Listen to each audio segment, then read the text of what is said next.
BJP नकारात्मक लोगों के एक समूह है, आस्था सकारात्मक है। आस्था जोड़ती है और हर जोड़ने वाली चीज से भारतीय जनता पार्टी चिढ़ती है। उनको नकारात्मकता चाहिए, आस्था सकारात्मक लोगों के साथ है। आस्था जोड़ती है, आस्था भाईचारा लाती है। आप आस्था आपस में प्रेम, व्यवहार, सम्मान बढ़ाती है। सर, अपीजमेंट पॉलिटिक्स की बात कर रहे हैं, बोल रहे हैं एक वर्ग को आप लोग जो है वो ये दिखाना चाहते हैं कि उनके साथ हैं या और बीजेपी क्या करती है? और बीजेपी क्या करती है?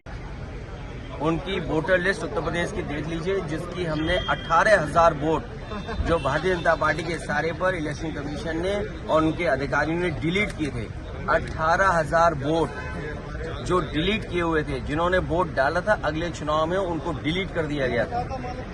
तो भारतीय जनता पार्टी के लोग जीतने के लिए प्रशासन का साथ, सरकार का हस्तक्षेप और इलेक्शन कमीशन का सहारा लेते हैं। और बाई इलेक्शन उत्तर प्रदेश का उदाहरण है, जहां पर वोट की लूट हुई, पुलिस ने वोट डाला।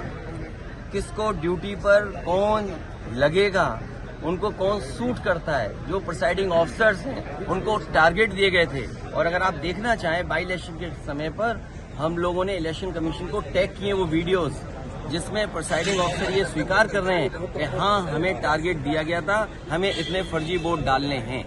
सर, इलेक्शन कमीशन वोट को बढ़ाए, लोगों को आगे जोड़े कि और ज्यादा वोटिंग हो।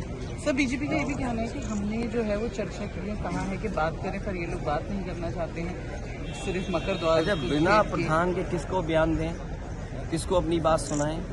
अभी तो कोई है ही नहीं, किसको सुनाएं हम अपनी बात? और जहां तक सवाल जो बिहार में हो रहा है, वो कल को यूपी में होगा, बंगाल में भी होगा, क्योंकि बीजेपी जानती है कि जनता के बीच में महंगाई, बेरोजगारी के सवाल पर उनके पास जवाब नहीं है। जो भ्रष्टाचार है, आप कल्पना नहीं कर सकते भ्रष्टाचार कितना है, तो उसका जवाब क्या है उनके पास? इसीलिए उलझा के रखते हैं। मैं आप लोगों का धन्यवाद देता हूं।